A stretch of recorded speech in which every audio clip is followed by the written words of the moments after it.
On March 3, 2026, the city of Riyadh, usually known for its sense of security and order, was suddenly thrust into chaos. The early morning hours had been peaceful, with the city's residents going about their routines, unaware of the danger looming overhead. Without warning, two drones pierced the night sky and struck the U.S. Embassy compound. The explosions ignited a fierce fire, sending plumes of smoke billowing into the air. Emergency vehicles rushed to the scene, their sirens echoing through the city. Miraculously, there were no casualties, but the attack left the embassy scarred, and the city shaken. The attack, though limited in physical destruction, was a bold and calculated provocation. Saudi security forces responded instantly, sealing off roads and locking down the embassy district. Police and military vehicles patrolled the streets, their presence a stark reminder of the new reality facing Riyadh. U.S. citizens living in Riyadh were ordered to shelter in place. As embassy staff took cover behind reinforced doors, the closed gates and warning signs underscored the seriousness of the threat, and a sense of unease spread throughout the expatriate community. This attack did not happen in isolation. Just days earlier, 6 U.S. service members had been killed in a separate incident, raising tensions to a boiling point. The embassy strike was seen as a direct escalation, fueling fears of a broader conflict. The symbolism of targeting a U.S. embassy was not lost on anyone. Throughout history, such attacks have often served as flashpoints, triggering major military responses and shifting the balance of power in the region. Security at U.S. diplomatic missions worldwide was immediately heightened. Almost immediately, suspicion fell on Iran and its network of regional proxies. Analysts and officials debated the evidence on news channels, with many predicting that the United States would be compelled to respond forcefully to reassert its position in the Middle East. Around the world, headlines blared news of the attack. In cafes and homes, people watched anxiously as world leaders convened emergency meetings. The sense of uncertainty was palpable, as governments braced for the possibility of a wider conflict. The quiet before the storm was brief. The drone strike in Riyadh became the spark that threatened to ignite a much larger confrontation. Military aircraft roared into the night sky, and news crews reported live from the scene, capturing the tension that gripped the city. The Middle East now stood on the brink of a new and perilous phase, with the world watching closely to see what would happen next. The US and Israel responded with a massive air campaign, striking over 1,000 targets inside Iran. Their goal: cripple Iran's military and decapitate its leadership. The most dramatic result was the death of Supreme Leader Ayatollah Khamenei, ending his decades-long rule and plunging Iran into chaos. Over 550 people were killed in 131 cities, as command centers, missile sites, and naval assets were destroyed. Israel focused on neutralizing missile threats and disrupting Iranian state media, while deploying advanced air defenses. Notably, nuclear facilities were spared, avoiding an even greater escalation. The strikes left Iran's regime reeling, but far from defeated. Iran's retaliation was swift and fierce, catching many by surprise. Within hours of the initial strike, the region was plunged into chaos as Iran unleashed a barrage of missiles and drones, signaling that it would not back down easily. Missiles and drones targeted U.S. bases and major Gulf cities, demonstrating Iran's ability to strike far beyond its borders despite suffering significant losses. The skies over the Gulf lit up with streaks of fire as air raid sirens wailed through the night.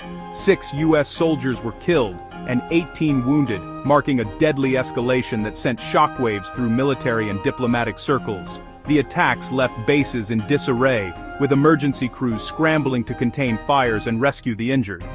Amid the chaos, Kuwait's air defenses, on high alert and fearing further attacks, mistakenly shot down 3 U.S. jets. Miraculously, all pilots survived after making emergency landings, but the incident underscored the confusion and danger gripping the region. Explosions rocked Dubai, Abu Dhabi, and Doha, forcing airport closures and spreading panic among civilians and travelers. Airports became scenes of chaos as people rushed to evacuate, desperate to find safety amid the uncertainty. Saudi air defenses managed to intercept several incoming missiles, but a drone slipped through, igniting a fire at the Ras Tanura oil refinery. The blaze disrupted global energy supplies, sending oil prices soaring and raising fears of a prolonged crisis. Bahrain's port was hit, resulting in 1 fatality, while simultaneous attacks in Kuwait and Iraqi Kurdistan heightened regional alarm. Infrastructure damage mounted, and emergency responders worked through the night to contain the fallout. Jordan, fearing it could be the next target, closed its airspace as a precaution, grounding flights and leaving airports eerily silent. The scale of Iran's counterattack was unprecedented, turning the entire Gulf into a battlefield. Explosions and missile strikes were reported in multiple countries, overwhelming local defenses and emergency services. Civilian life was upended overnight. Families huddled in shelters, streets emptied, and the constant sound of sirens kept everyone on edge. The threat of further escalation loomed large, with no end in sight. The region's vulnerability was laid bare, with no country untouched by the violence. Landmarks and neighborhoods alike bore the scars of the attacks, and the sense of security that once existed was shattered. The conflict's reach was now truly regional, drawing in countries that had hoped to remain on the sidelines. Security forces across the Middle East were placed on high alert, bracing for what might come next. The world watched in disbelief as the Gulf descended into chaos, with headlines and breaking news bulletins dominating screens everywhere. The uncertainty and fear gripping the region now echoed across the globe. World leaders scrambled to respond. President Trump addressed the U.S., promising further action but ruling out a ground invasion for now. The U.S. urged its citizens to leave the Middle East, anticipating more violence. Iran's officials vowed resistance, framing their retaliation as self-defense and rallying the nation amid leadership turmoil.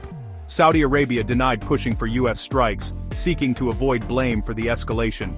The UAE and Qatar called for de-escalation, intensifying diplomatic efforts to prevent wider war.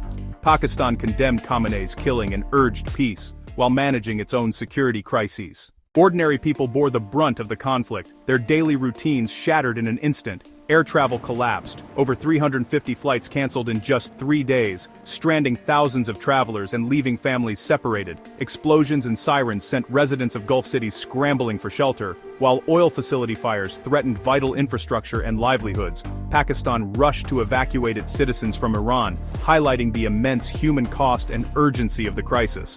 Economic disruption spread rapidly as airports closed and oil shipments stalled, impacting businesses across the region.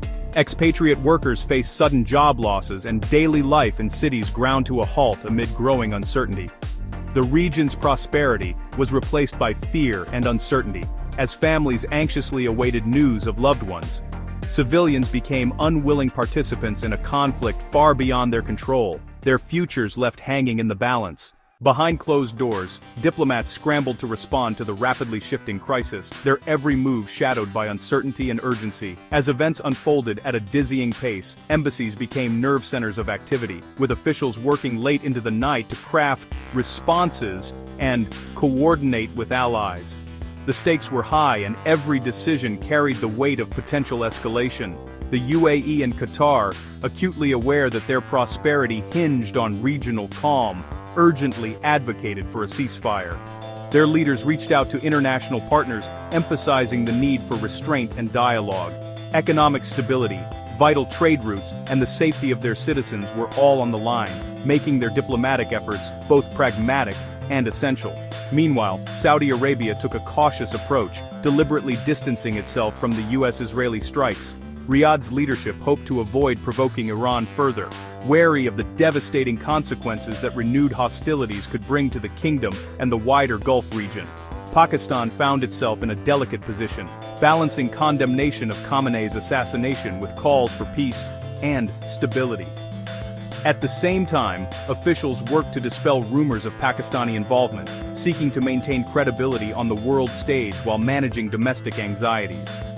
Simultaneously, Pakistan's military was engaged in fierce operations along the Afghan border, confronting militant threats that threatened to spill over and further destabilize the region. The overlapping crises underscored just how interconnected security and diplomacy had become. Across capitals, every nation weighed its options, seeking to shield its interests as the specter of a wider conflict loomed. International summits and emergency meetings became daily occurrences, with leaders striving to prevent the situation from spiraling out of control. The risk of miscalculation grew with each passing day, as military planners and diplomats alike grappled with the possibility of a broader war engulfing the Middle East. In this volatile environment, the diplomatic landscape was as unpredictable and fraught as the battlefield itself, with alliances shifting and every negotiation carrying the potential to change the course of history. The Middle East now faces a new era of instability. The death of Iran's supreme leader leaves a power vacuum, complicating any hope for peace. Attacks on oil and shipping threaten global markets, with energy prices soaring. Gulf economies, built on stability, are at risk as tourism and trade collapse. Diplomacy has given way to military action, deepening divisions and hardening alliances. The chance for a negotiated settlement seems remote. As a blood moon rises elsewhere, it symbolizes the dark shadow now cast over the region. For millions, the future is uncertain. Peace has been replaced by the grim reality of war.